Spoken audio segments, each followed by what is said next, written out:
फैले तो कायनात की हर शय पे छा गई। फैले तो कायनात की हर शय पे छा गई। सिमटे तो इस अदा से कि इस हृदय में समा गई।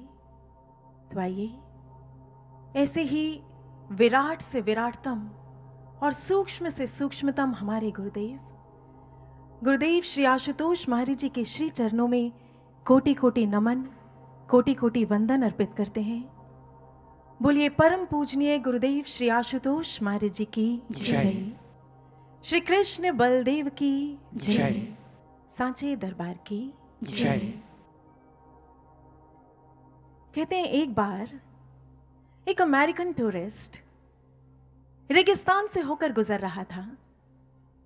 ऊंट पर बैठा है, नीचे रेत तप रही है और ऊपर सूरज। तभी ऊंट के आगे चलते चलते ऊंट वाले ने कहा, साहब रास्ता लंबा है, चलो एक पहेली गुनता हूं, बुझोगे? टूरिस्ट ने सुना, पहेली? हाँ हाँ क्यों नहीं, जरूर उत्तर दूंगा। ऊंट वाले ने पहेली गुनी। कहा, ध्यान से सुनना साहब, आप सब भी ध्यान से सुनिएगा। पहेली थी, जब ना सूरज है ना चंदा है, पर प्रकाश फिर भी नहीं मंदा है। जब ना सूरज है ना चंदा है, पर प्रकाश फिर भी नहीं मंदा है। ना धरती है ना आकाश है, बूझो बूझो इसमें क्या राज है। टूरिस्ट ने सोचना शुरू किया, ना सूरज ना चंदा ना धरती ना आकाश। अरे हाँ, ये तो हमारे वेस्ट की एक बहुत ही फेमस सी पोयम है, no sun no moon no morning no noon. और इसका उत्तर ये तो मैं जानता हूं, इसका उत्तर है नवंबर। जानते हो ऊंट वाले, हमारे अमेरिका में नवंबर के महीने में सब कुछ बर्फ की सफेद चादर से ढक जाता है। सूरज चांद तारे कुछ भी नजर नहीं आता। इसलिए हो ना हो, तुम्हारी इस पहेली का उत्तर तो नवंबर ही है। ऊंट वाले ने सुना और जोर की ठहाका लगाकर हंस दिया। पर भाइयों और बहनों, टूरिस्ट का यह उत्तर सही था या नहीं, ये आज हमारा मुद्दा नहीं है। मुद्दा तो ये है कि यदि यही पहेली हमसे, हम महाराज जी के शिष्यों से पूछी गई होती तो हमारा उत्तर क्या होता? आप में से कोई बता सकता है? देखिए, पूर्ण सतगुरु के मंच से पहेली बूझी गई है। आप सब भी गुरु भक्ति के मोती चुनने के लिए यहां बैठे हैं, इसलिए इसका उत्तर भी गुरु और शिष्य के अटूट संबंध की गहराई में उतरकर ही खोजना होगा। ना सूरज ना चंदा ना धरती ना आकाश। आज हम सोच कर देखें, पिछले लगभग 8 वर्ष व्यतीत हो चुके हैं और इन 8 वर्षों में ना तो हमें महाराज जी के सूर्य रूपी स्वरूप का प्रत्यक्ष दर्शन मिला है और ना ही हम उनके वात्सल्य की शीतल चांदनी में भीग पाए हैं। महाराज जी का वो आकाशवत कृपा हस्त, उससे भी तो हम महरूम हैं। और महाराज जी के दयामय करुणामय चरण, जो धरती की तरह हमारी सारी चिंताओं का भार वहन कर लिया करते थे, वो भी हमें नहीं मिल रहे। इसलिए यदि इस पहेली को हम शिष्यों से पूछा जाए तो हमारा उत्तर तो केवल एक ही हो सकता है, और वह है प्रतीक्षा काल, इंतजार की बेला। ऐसी बेला जो एक ना एक दिन समाप्त तो अवश्य होगी, ये हम सबको विश्वास है, सबको। किंतु कब, इसका कुछ पता नहीं। पर भाइयों और बहनों, क्या ऐसे में हम शिष्यों का धर्म क्या बनता है? क्या हम यूं ही बस हाथ पर हाथ रखकर बैठ जाएं? क्या निराशा में घिरकर इन पलों के खत्म होने का इंतजार भर करते रहें? या फिर जो हमारे महाराज जी हमसे अपेक्षाएं कर कर गए हैं, जो उम्मीदें महाराज जी ने हमसे लगाई हैं, उन एक एक आज्ञा को पूर्ण करने में स्वयं को झोंक दें, स्वयं को लगा दें, पूरी तरह से लगा दें। क्या धर्म बनता है हमारा? जानते हैं, बंजारों का एक लोकगीत बड़ा फेमस है। कंटीले पक्षी का लोकगीत। कहते हैं ये जो पक्षी है ना, कंटीला पक्षी, ये अपनी जिंदगी में सिर्फ और सिर्फ एक बार अपने जीवन का सबसे मधुरतम सर्वश्रेष्ठ गीत गाया करता है। किंतु जब उसका ऐसा गीत गाने का मन करता है तो जानते हैं वो क्या करता है? बीहड़ गहरे जंगलों में उतर जाता है, वहां कुछ कंटीली झाड़ियों को ढूंढता है और उसमें स्वयं को लोट देता है। सारा शरीर लहूलुहान हो जाता है, पंख छितर जाते हैं और तब उस पीड़ा में वह गीत गाना आरंभ करता है। किंतु तब भी जब उसे लगता है कि उसका गीत उस ऊंचाई को नहीं पा रहा जिसके लिए उसने गीत गाना आरंभ किया था, तब वह अपनी जिंदगी का एक बहुत ही कठिन कदम उठा देता है। क्या करता है? एक सबसे नुकीला कांटा ढूंढता है और उस नुकीले कांटे से सीधा अपने हृदय को भेद लेता है। और उस समय उसके भीतर से जो पीड़ा, जो दर्द, जो तड़प निकलती है ना, बस वही उसके भीतर से सबसे मधुरतम सर्वश्रेष्ठ गीत का सृजन कर दिया करती है। ऐसे गीत का जिसमें वो बुलबुल के मधुर गीत को भी कहीं बहुत पीछे छोड़ देता है।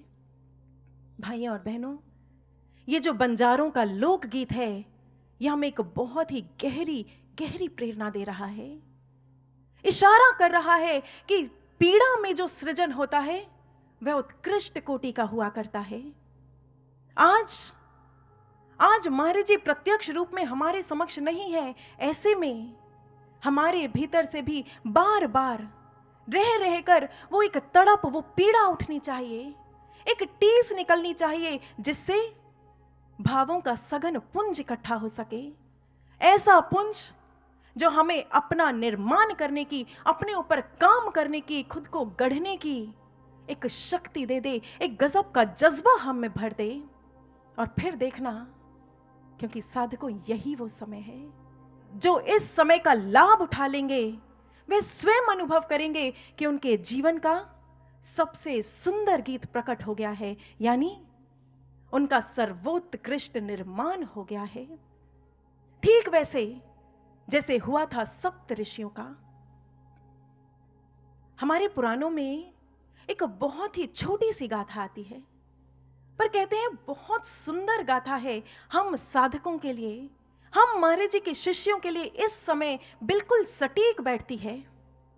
कहते हैं एक बार देवादिदेव महादेव, आदि योगी महादेव ध्यान की अवस्था में बैठे थे कैलाश की बर्फीली चोटियों पर, पूर्ण रूप से आनंद में डूबे हुए, आंखें मुंदी हैं, होठों पर एक हल्की सी मुस्कान है, चेहरे पर एक अलग ही सुंदर सी छटा है, और सामने बैठे हैं 7 ऋषि जो प्रभु के इस आनंद को एक टक देख रहे हैं, आप पलक निहार रहे हैं।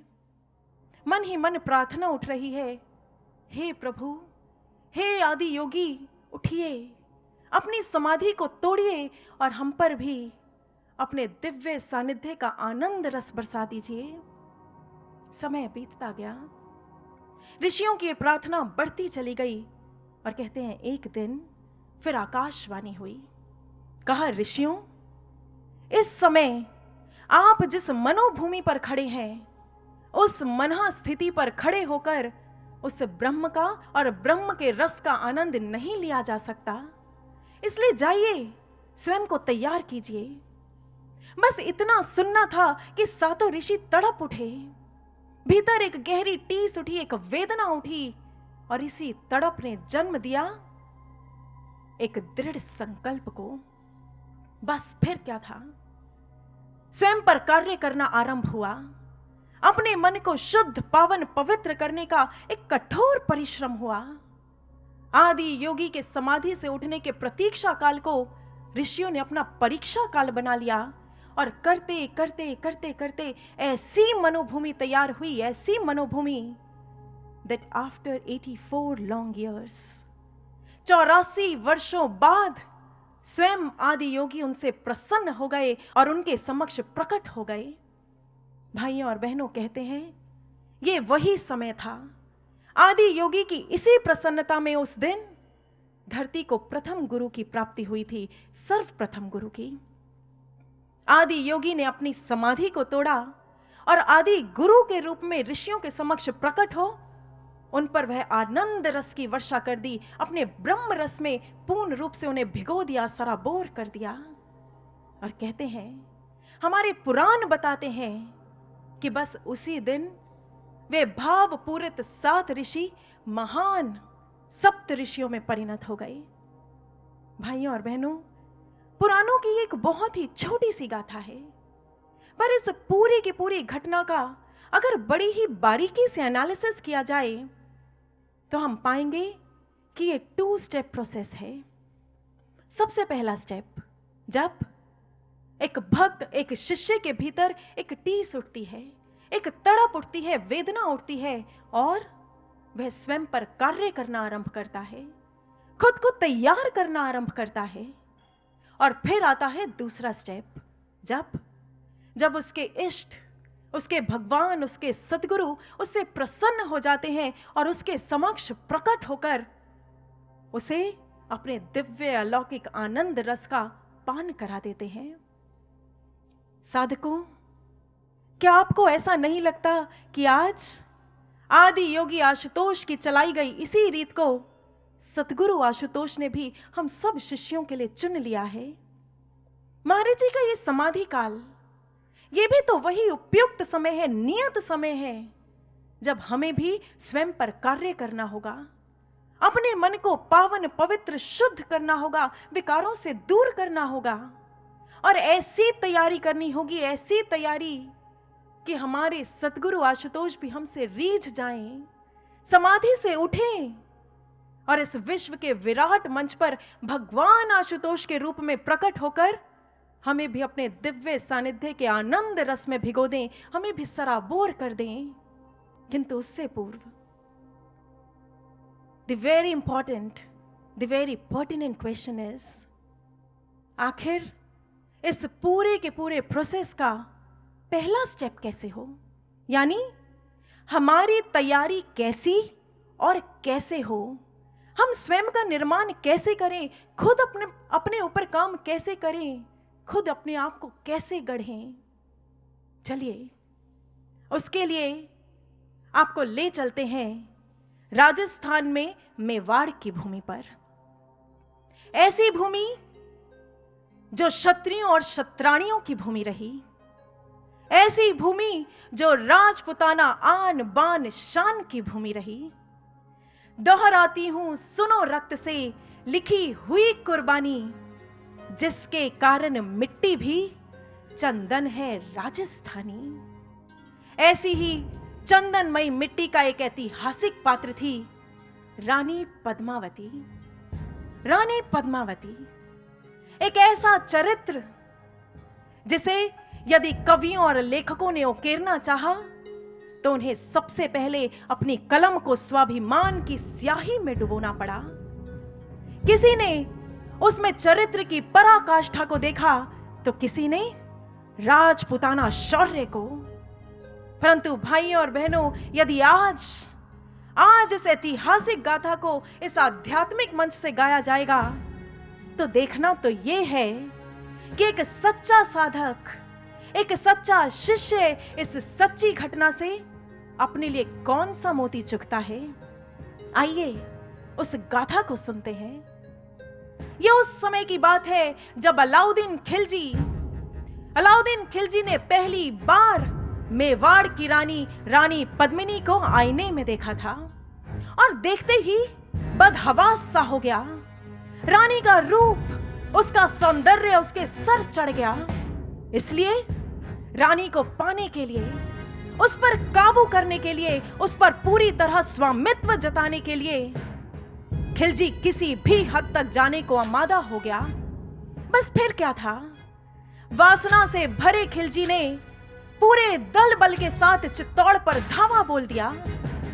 इधर राजपुताना रणबांकुरों ने भी कोई कौर कसर नहीं छोड़ी, तूफानी युद्ध किया। किंतु दुर्भाग्य से, या यूं कहें कि कपटी शैतान की कुचालों के कारण जीत उसके पाले में जा गिरी। रानी पद्मिनी तक संदेशा आया, महारानी, हम युद्ध हार चुके हैं। वासना से भरा खिलजी किसी भीषण आप तक पहुंचता होगा। निर्णायक हार सामने थी, दुश्मन सर पर मंडराया था। केसरिया लाज लूटने को खिलजी ने हाथ बढ़ाया था, किंतु नहीं। रानी पद्मिनी एक क्षण में शत्राणी रूप में प्रकट हो गई।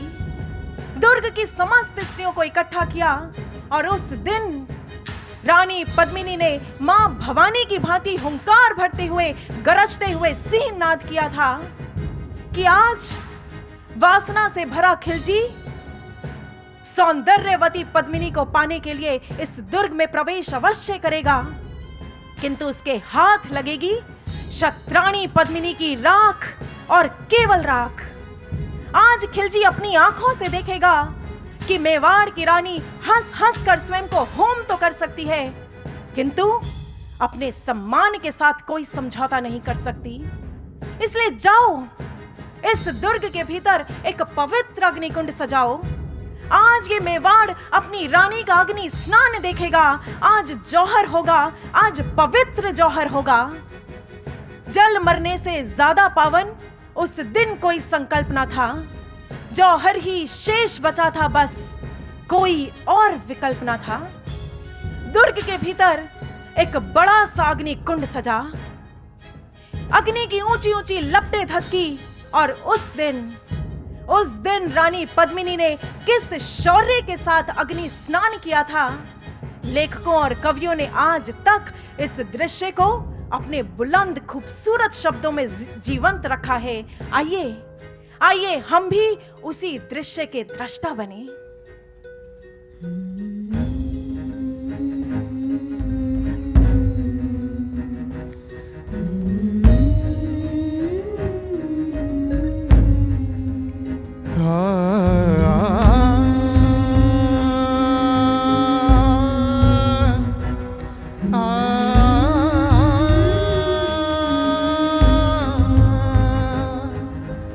टहल गई होगी धरती, अंबर फटकर रोया होगा।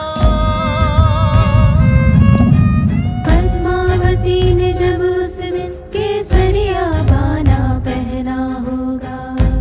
शिकन न थी माथे पर, न एक श्वेत बिंदु तक आया था। आंखों में ऐसी ज्वाला थी जिससे अग्नि कुंड तक थर्राया था।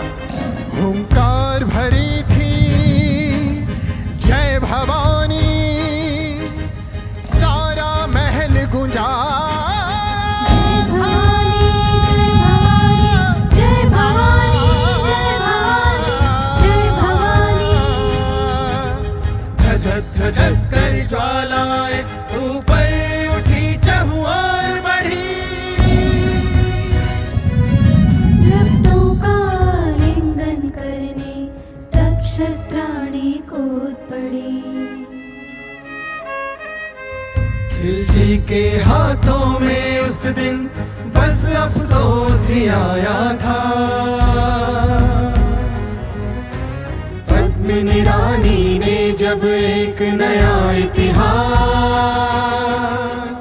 रचाया था।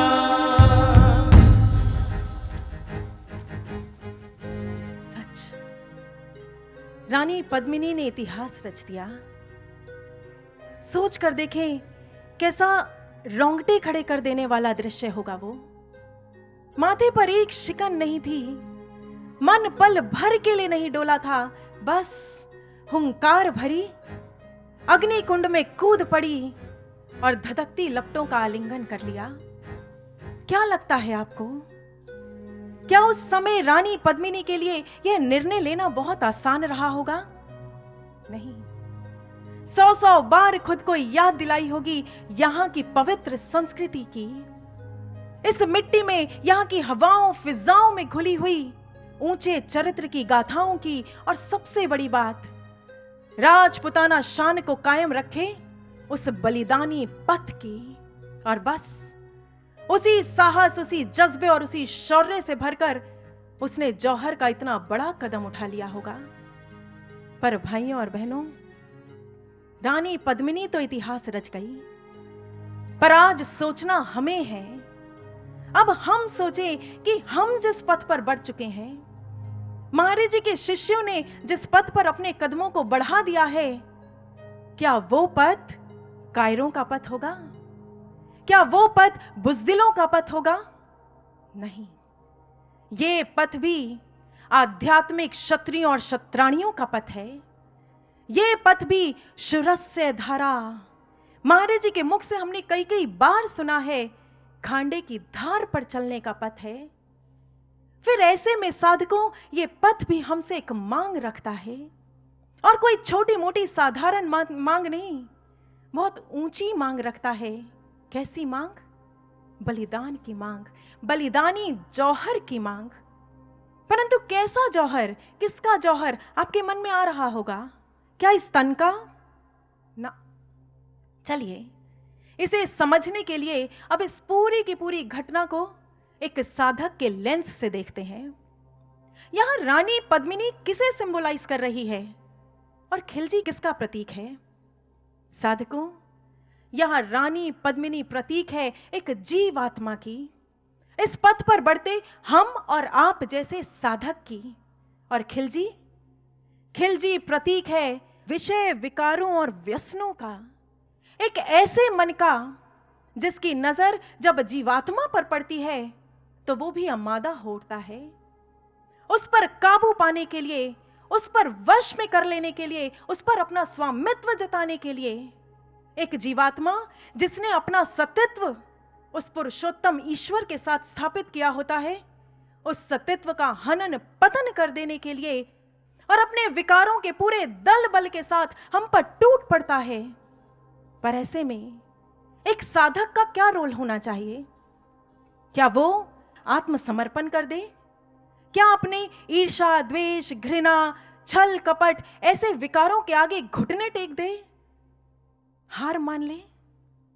नहीं भाइयों और बहनों, जिस समय एक साधक को लगता है कि उसके विकार उस पर हावी होने का प्रयास कर रहे हैं, तो वो भी पद्मिनी की ही भांति हुंकार भर उठता है कि नहीं, इन काम, वासना, ईर्ष्या, द्वेष, घृणा की भावनाओं को अपने ऊपर हावी नहीं होने दूंगा, मैं इनका स्वामित्व स्वीकार नहीं करूंगा। और तब वो भी अपने जिंदगी का एक फाइनल स्ट्रोक खेलने के लिए तैयार हो जाता है। वही पथ चुनता है जो उस समय मेवाड़ की क्षत्रानी ने चुना था, जौहर का पथ। साधकों, रानी पद्मिनी ने तो एक बाहरी अग्निकुंड सजाया था, किंतु एक साधक का अग्निकुंड, वो तो उसी के भीतर सजा है, जिसे ज्ञान दीक्षा के समय स्वयं सद्गुरु स्थापित किया करते हैं। कहां? यहां इस आज्ञा चक्र पर, यहां तृतीय नेत्र पर, यहां इस जगह पर वो ज्ञान अग्नि, ब्रह्म अग्नि पल पल जाज्वल्यमान है। इससे पहले कि विकार साधक पर हावी हो, एक साधक इस कुंड में उतर जाता है, यहां इस ज्ञान अग्नि में स्नान करता है, माने ध्यान की गहराइयों में इतना गहरा उतर जाता है, इतना गहरा कि इस ब्रह्म अग्नि के साथ, ज्ञान अग्नि के साथ जुड़ जाता है, उसमें इकमिक हो जाता है, पूरी तरह से लीन हो जाता है कि ये विकार चाहकर भी उस पर हावी होना तो दूर, उसे छू तक नहीं पाते। उस समय साधकों, पद्मिनी रूपी जीवात्मा का सत्तित्व वो जीत जाता है, विजय श्री को प्राप्त करता है। ये है भाइयों और बहनों एक साधक का जौहर, एक सच्चा जौहर, आध्यात्मिक जौहर। पर एक बात और कहना चाहेंगे, इतिहास के गलियारों ने तो इस बाहरी जौहर को यदा कदा कभी कभी देखा होगा, किंतु एक सच्चा साधक वो तो पल पल जौहर करता है, दिन में कई कई बार उसे करना पड़ता है।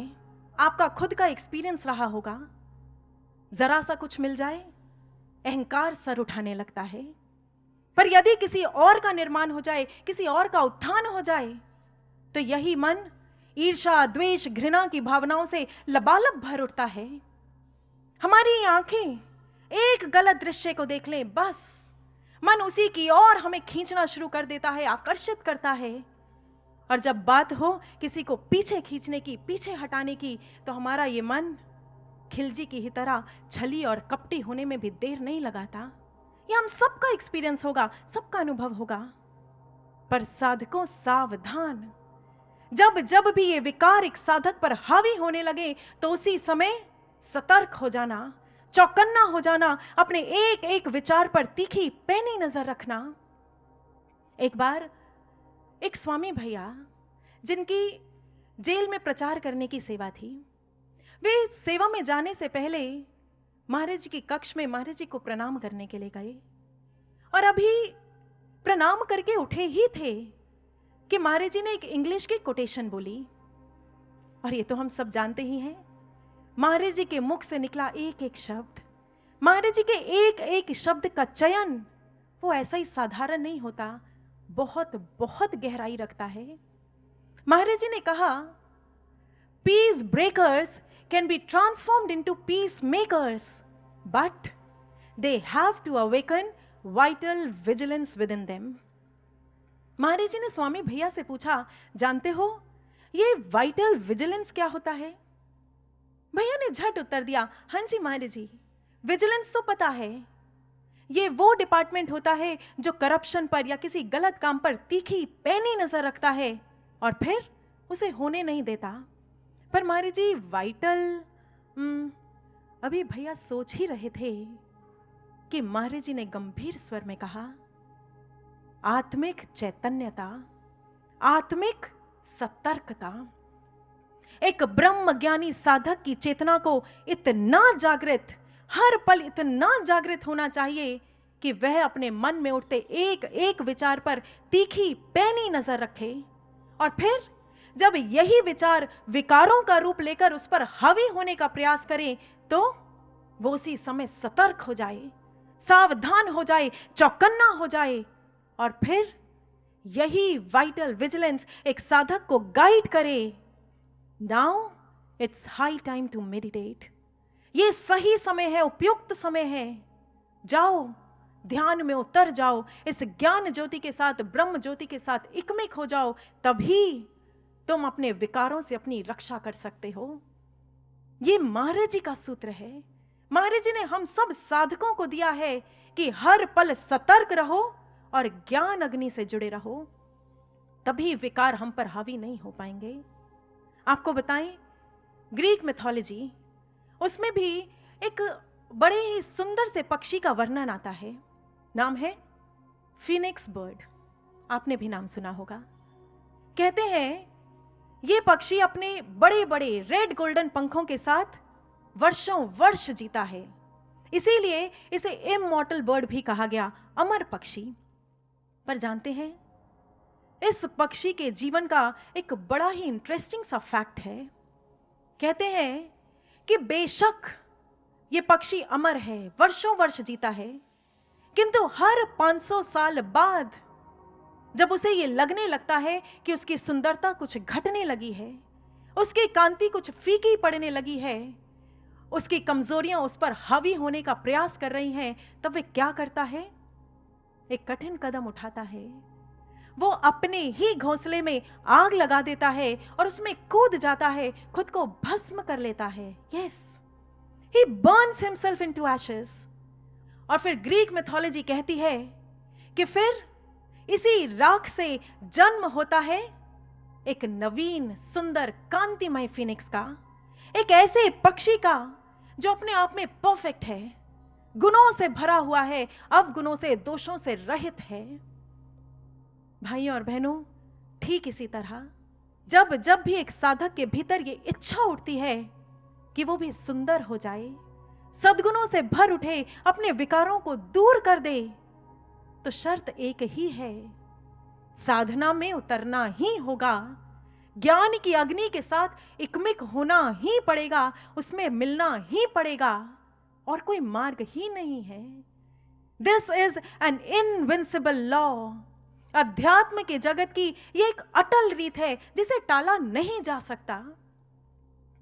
आप कभी अपने पुराने ग्रंथों को खंगाल कर देखिएगा, ऐसे ऐसे चमकते हुए रत्न मिल जाएंगे जो इस रीत को निभा भी गए और हमें बहुत कुछ समझा भी गए। ऐसा ही एक उज्जवल सा चमकता हुआ रत्न हमें दक्षिण भारत के ग्रंथों में मिलता है, भक्त नंदनर का। कहते हैं नंदनर एक बहुत बड़ा शिव भक्त था, किंतु दुर्भाग्य से उसका मंदिर में प्रवेश निषेध था। मंदिर के पुजारी उसे नीच कहते, निम्न कहते और उसे मंदिर में प्रवेश नहीं देते। देखिए, भक्त है किंतु आज तक अपने प्रभु का दर्शन नहीं किया है। प्रभु के शिवलिंग पर जल चढ़ाने का, अपने हाथों से जल चढ़ाने का उसे सौभाग्य नहीं मिला है। बस सुबह सुबह मंदिर के द्वार पर आता, वहीं पर माथा टेकता और वहां से वापस लौट जाता। मन के भीतर एक इच्छा हर पल उठती रहती, हे प्रभु, कब आपके दर्शन होंगे, कब आपके मंदिर में प्रवेश कर पाऊंगा, कब आपके पास, आपके सानिध्य में आ पाऊंगा, मुझ पर भी कृपा कीजिए, दया कीजिए। पर कहते हैं ना, भक्त का हृदय बड़ा ही गजब का होता है। एक दिन नंदनर के मन में एक इच्छा उठी, और कोई छोटी मोटी साधारण सी इच्छा नहीं, एक ऐसी इच्छा जिसका पूर्ण होना लगभग असंभव था। तमिलनाडु का एक सबसे प्रख्यात विख्यात सबसे बड़ा मंदिर है चिदंबरम मंदिर। उसके मन में इच्छा उठी कि वो चिदंबरम मंदिर में रखे भगवान की नटराज की मूर्ति का दर्शन कर सके। देखिए कितनी कमाल की बात है। जानता है लोग नहीं मानेंगे, पुजारी मंदिर में प्रवेश नहीं देंगे, पर फिर भी भक्त अपने हृदय का क्या करे।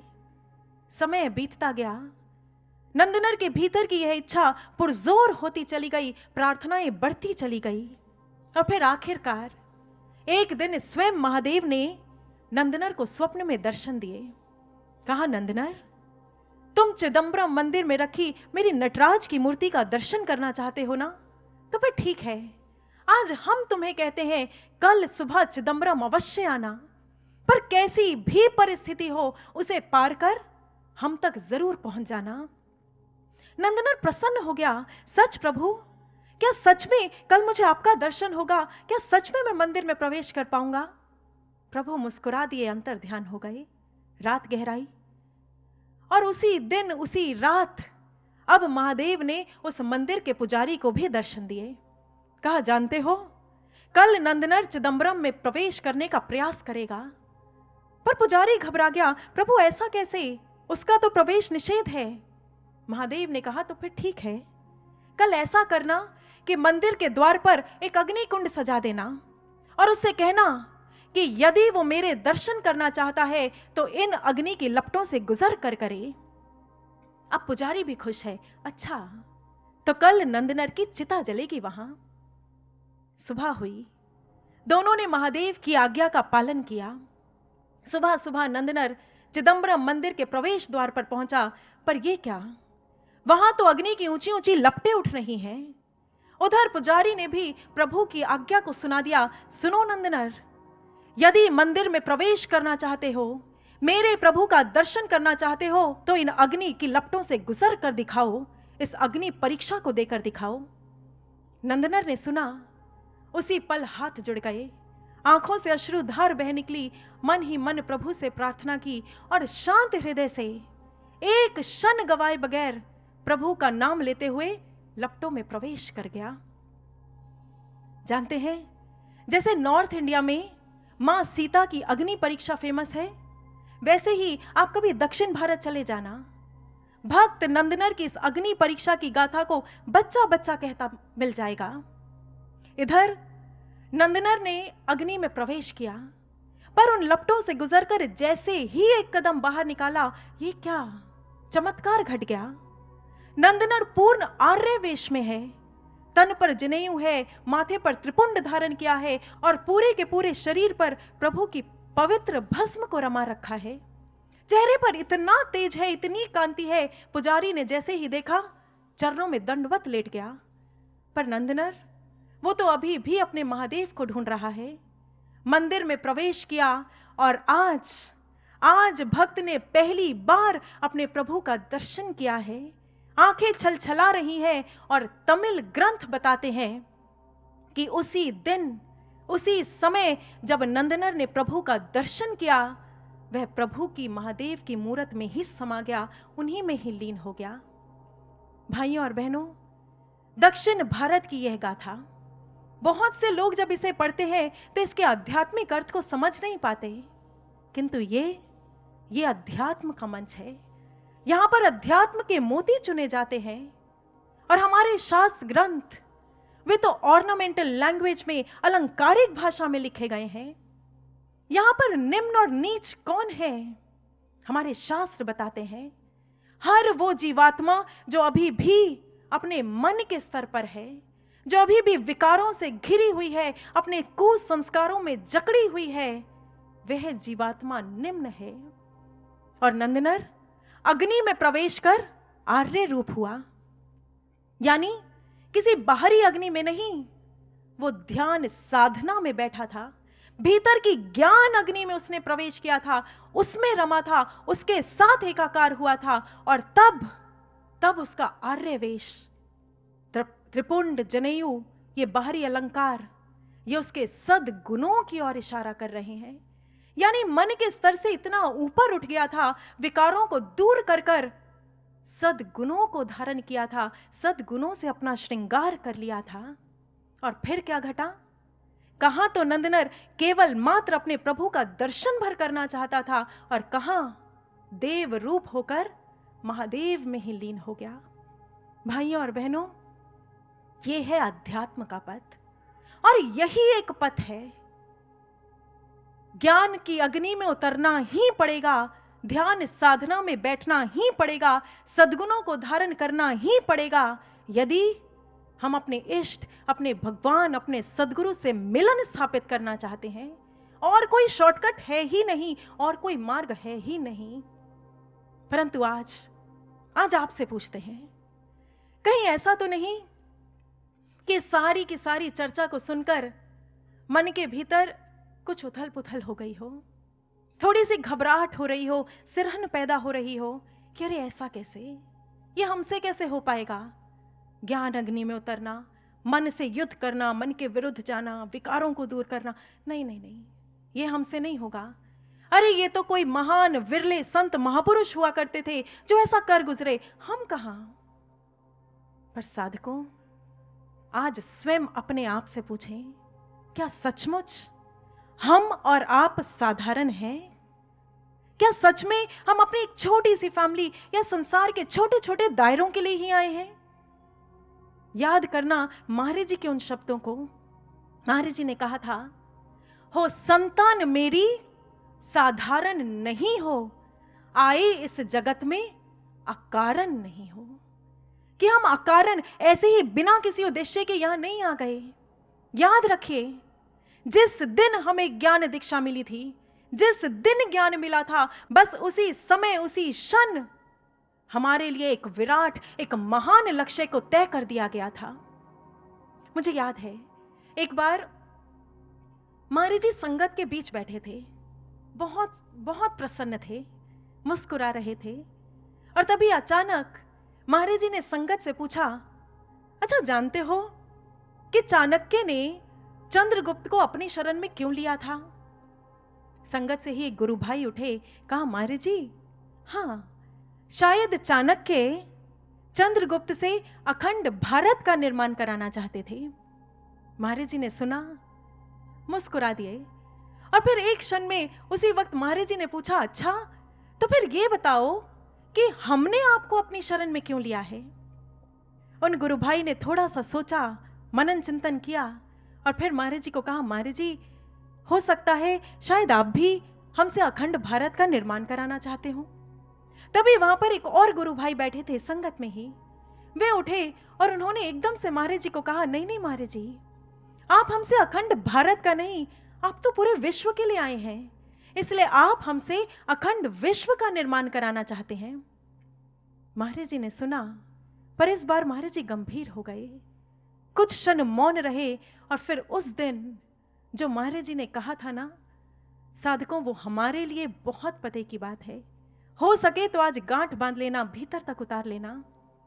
महाराज जी ने कहा था कि हमने आपको अपनी शरण में इसलिए लिया है ताकि आप अपनी अखंड साधकता का निर्माण कर सकें, और फिर इसके आधार पर आप अखंड भारत, अखंड विश्व और एक नए युग का निर्माण कर पाएंगे।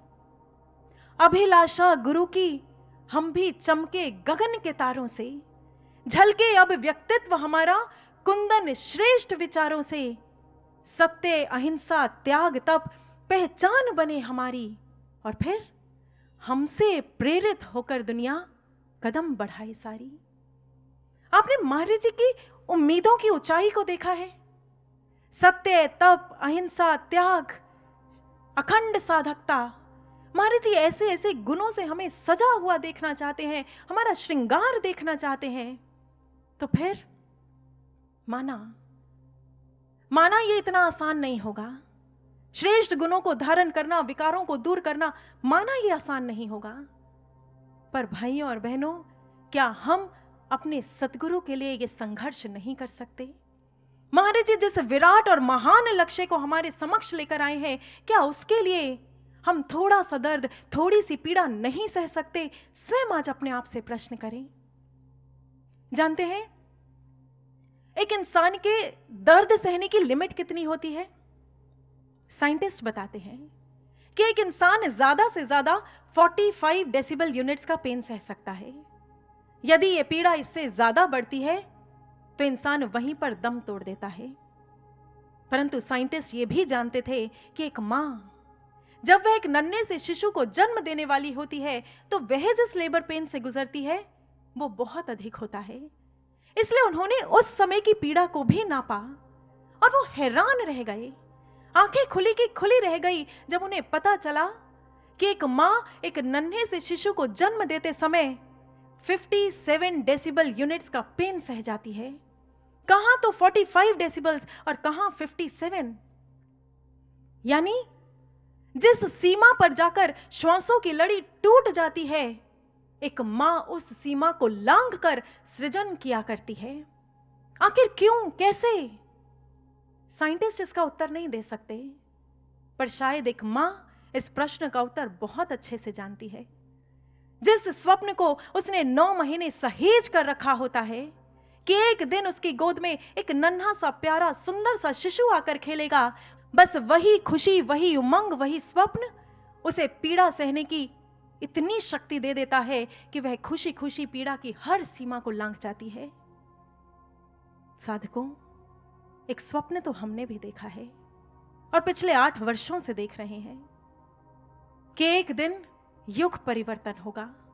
महाराज जी समाधि से लौटकर आएंगे और इस विश्व की गोद में नवीन युग खेलेगा। परंतु इस समय अभी भी शर्त वही है, घोर निशा का गर्भ चीरकर नवयुग जन्म लेगा। ये कौन सी घोर निशा, कौन सी घोर अंधकार की ओर महाराज जी ने इशारा किया था? कोई बाहरी रात्रि, कोई बाहरी निशा नहीं। हमारे विकारों की रात्रि को चीरकर, हमारे अहंकार को तोड़कर, हमारी घृणा द्वेष की भावनाओं को रौंदकर नवयुग का जन्म होगा। फिर स्वयं पूछें, सोच कर देखें, क्या इस पूरे के पूरे प्रकरण में पीड़ा नहीं होगी? पीड़ा तो होगी। जब जब भी सेवा में अहंकार टूटेगा तब तब पीड़ा होगी। जब जब घृणा और द्वेष की भावनाओं को ज्ञान अग्नि में जलाना पड़ेगा तब तब पीड़ा होगी। जब जब भी अपनी वासना और कामनाओं की प्रवृत्तियों को उन्हें दूर कर कर रौंद कर साधना में मन लगाना पड़ेगा ना, तब तब पीड़ा होगी। किंतु जब जब भी मन घबराने लगे, ऐसे में धैर्य की लड़ी टूटने लगे, संशयों के बीज फूटने लगे, तो उस समय स्वयं को जरूर याद दिला देना कि अगर एक मां एक छोटे से साधारण से शिशु को जन्म देने के लिए इतनी पीड़ा सह सकती है, तो क्या हम नए युग के सृजन के लिए नहीं कर सकते? क्या हम महाराज जी के उद्देश्य को, जो विराट लक्ष्य महाराज जी लेकर आए हैं, क्या उसको पूर्ण करने के लिए स्वयं को नहीं गढ़ सकते, स्वयं का निर्माण नहीं कर सकते? आज प्रश्न करें अपने आप से। चलिए अंत में चलते चलते आपको एक और भक्त की गाथा जरूर सुनाना चाहेंगे। एक ऐसे भक्त की जिसको आप जानते भी होंगे और जानकर भी नहीं जानते होंगे। नाम हजारों हजारों बार सुना होगा, पर सुनकर भी नहीं सुना होगा। क्या पहचान पाए हम किस भक्त की बात कर रहे हैं? नहीं? एक हिंट देते हैं। हर गणेश चतुर्थी पर हर गणपति भक्त इस भक्त का नाम ऊंचे ऊंचे जोर जोर शब्दों में, ऊंचे ऊंचे स्वरों में खुद अपने मुख से लिया करता है। क्या हुआ? अभी भी क्लिक नहीं किया? तो चलिए अब इस भक्त का नाम आपके ही मुख से बुलवा लेते हैं। बोलिए गणपति बप्पा मोरया। जी हां, गणपति बप्पा मोरया। कभी सोचा कि आखिर गणपति बप्पा के साथ ये मोरया शब्द क्यों जोड़ दिया गया? एक बार महाराज जी ने यह बात बताई थी, आज आपके साथ शेयर करते हैं। महाराज जी ने कहा कि मोरया का पूरा नाम मोरया गोसावी था। फैक्चुअली ये 14th सेंचुरी में भगवान गणपति के बहुत बड़े भक्त हुए। गणपति की मूर्त को सजाते, लड्डुओं का भोग लगाते, फूलों का हार पहनाते और दिन रात उन्हीं की अर्चना में, उन्हीं के पूजन में लगे रहते। मन से एक ही प्रार्थना हर क्षण निकलती रहती, मोरे आ प्रभु मोरे आ, यानी मेरे सामने आ, मेरे सामने आ और मेरे विकारों का हनन कर दे। लोगों का मानना है कि मोरया मोरया कहते कहते ही उनका नाम मौर्या पड़ गया था। इसी तरह समय व्यतीत होता गया, प्रार्थनाएं पुरजोर होती चली गई और आखिरकार एक दिन मौर्या पर भगवान गणपति की कृपा हो ही गई। उनके जीवन में एक पूर्ण सतगुरु आ गए। गुरुदेव ने मौर्या से कहा, मौर्या, अरे तू तो गणपति का भक्त है ना, जो गणों के पति हैं, जो सद्गुणों के स्वामी हैं। फिर ऐसे में उनके भक्त के भीतर से भी तो ऐसे ही गुण निकलने चाहिए, उसका भी तो ऐसे ही सद्गुणों से श्रृंगार होना चाहिए। इतना सुनना था कि यह बात मौर्या के भीतर जाकर लग सी गई। गुरुदेव के चरणों में गिर पड़ा, गुरुदेव मार्गदर्शन कीजिए, क्या करूं, कैसे अपने सद्गुणों को धारण करूं, कैसे अपने गणपति का सच्चा भक्त बन पाऊं। गुरुदेव ने कहा, मौर्या, मार्ग तो केवल एक है, जा ध्यान में उतर जा, ज्ञान अग्नि से जुड़ जा, स्वयं को तपा दे, कुंदन कर ले और श्रेष्ठ गुणों को धारण कर ले, सद्गुणों को अपने भीतर बसा ले, तभी तो गणपति का सच्चा भक्त कहला पाएगा। बस गुरुदेव के मुख से ये शब्द निकले और मौर्या ने गांठ बांध लिए। इतिहास बताता है कि उसी क्षण मौर्या ने अपने कक्ष के किवाड़ों को बंद किया और ध्यान में गहरा उतर गया। इतना गहरा उतर गया कि अपनी ज्ञान अग्नि के साथ पूरी तरह से इकमिक हो गया, लीन हो गया, उसी में जज्ब हो गया। और उधर चिंचवड़ गांव, चिंचवड़ जहां पर मौर्या ने ध्यान समाधि ली, पूरे के पूरे गांव में यह बात आग की तरह फैल गई कि मौर्या ने स्वयं को अग्नि के सुपुर्द कर दिया है। पर भाइयों और बहनों, मौर्या ने किसी बाहरी अग्नि में कूद नहीं लगाई थी, किसी बाहरी अग्नि में स्वयं को अर्पित नहीं किया था। अब इतनी चर्चा के बाद हम और आप इस बात को बहुत अच्छे से समझ चुके हैं कि वो ध्यान में उतरा था और भीतर की ज्ञान अग्नि में स्वयं को अर्पित किया था। और इस बात का प्रमाण मिलता है इस स्टोरी के सेकंड हाफ से, जब मौर्या की इसी ध्यान साधना से एक दिन भगवान गणपति प्रसन्न हो गए और उसके सामने प्रकट होकर कहने लगे, मौर्या मांग, आज जो चाहता है मांग ले, तुझे मैं वही दे दूंगा। मौर्या ने कहा, प्रभु मांगू, पर क्या मांगू? जिस मन में इच्छाएं उठती थी वो तो कहीं बहुत पीछे छूट गया है, अब क्या मांगू? गणपति और प्रसन्न हो गए, कहा, मौर्या तभी तो तुझे कुछ देना चाहता हूं। तूने ऐसे सद्गुणों से अपना श्रृंगार कर लिया है और मुझ गणपति को प्रसन्न कर लिया है, इसलिए आज अपने लिए ना सही मेरी प्रसन्नता के लिए कुछ मांग ले। उस समय मौर्या ने हाथ जोड़े और कहा, प्रभु बस फिर तो इतना ही देना कि मैं आप में पूरी तरह से लीन हो जाऊं, मेरा और आपका ऐसा अटूट बंधन बंधे जो कभी कभी ना टूट पाए, किसी के तोड़ने से भी ना टूट पाए। गणपति ने अपने हाथों को उठाया, तथास्तु कहा, और बस तब से लेकर आज तक गणपति बप्पा और मौर्या का ऐसा अटूट बंधन बंधा कि हर गणपति भक्त के मुख पर सज गया, गणपति बप्पा मौर्या, गणपति बप्पा मौर्या। साधकों, हमारा इतिहास ऐसी कितनी ही गाथाओं से भरा है, कितने ही ऐसे भक्त, कितने ही ऐसे शिष्य हैं जो ऐसा कर गुजरे। किंतु आज सोचना तो ये है कि आखिर कब तक हम इतिहास की गाथाओं को पढ़ते भर रहेंगे? कब तक इन शिष्यों और भक्तों की गाथाओं को सुन सुनकर खुश होते रहेंगे? आज स्वयं से प्रश्न करें कि यदि इतिहास के भक्त ऐसा कर सकते हैं तो आज हम सद्गुरु भगवान के शिष्य क्यों नहीं कर सकते? क्या कमी है? क्या नहीं मिला हमें? हमें भी तो पूर्ण सद्गुरु का सानिध्य मिला है, हमें भी तो महाराज जी का मार्गदर्शन मिला है, वो ब्रह्म ज्ञान मिला है, हमें भी तो महाराज जी का वो कृपा प्रसाद मिला है, उनका प्रेम मिला है, सब कुछ मिला। फिर क्यों हमारे प्रयासों में देरी हो रही है? क्यों आज साधना में कमी हो रही है? क्यों ये विकार हम पर हावी हो रहे हैं? क्यों हम सद्गुणों से अपना श्रृंगार नहीं कर पा रहे? साधकों, ये समय केवल इतिहास सुनने का नहीं है, बल्कि आज इतिहास गढ़ने का समय है, इतिहास रचने का समय है। इसलिए उतरे अपने गहरे ध्यान के कुंड में, जलाएं भीतर की ज्ञान अग्नि को, तपा लें स्वयं को, कुंदन कर लें, श्रेष्ठ भावनाओं को धारण कर लें। उस समय तो एक रानी पद्मिनी थी जिसने जौहर किया और इतिहास रच दिया।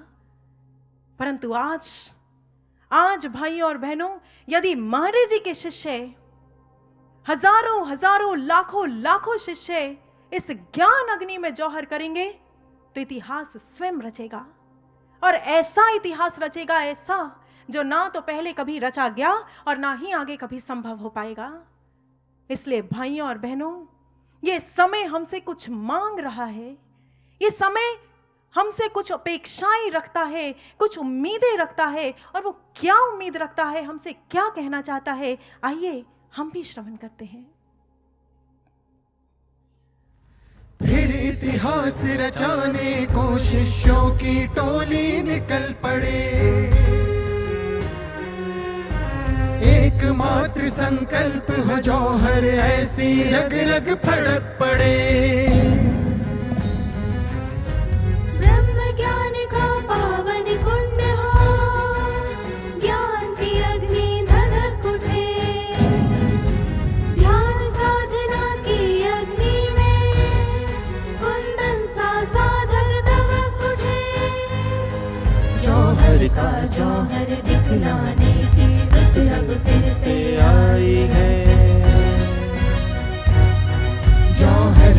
जौहर दिखलाने की रुत अब फिर से आई है। देखना है अब कौन मोरया,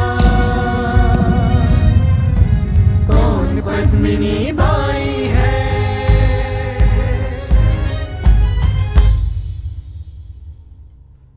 सच, इस समय कौन महाराज जी का मौर्य और कौन आध्यात्मिक जौहर करने वाली पद्मिनी बाई बन पाएगा? भाइयों और बहनों, ये तो समय ही तय करेगा। किंतु आज हम अपने सद्गुरु भगवान को प्रसन्न करने का एक ईमानदार प्रयास जरूर कर लें। ये समय हमसे बस यही उम्मीद रखता है, यही मांग रखता है। तो बोलिए, गुरुदेव श्री आशुतोष महाराज जी की जय। सांचे दरबार की जय।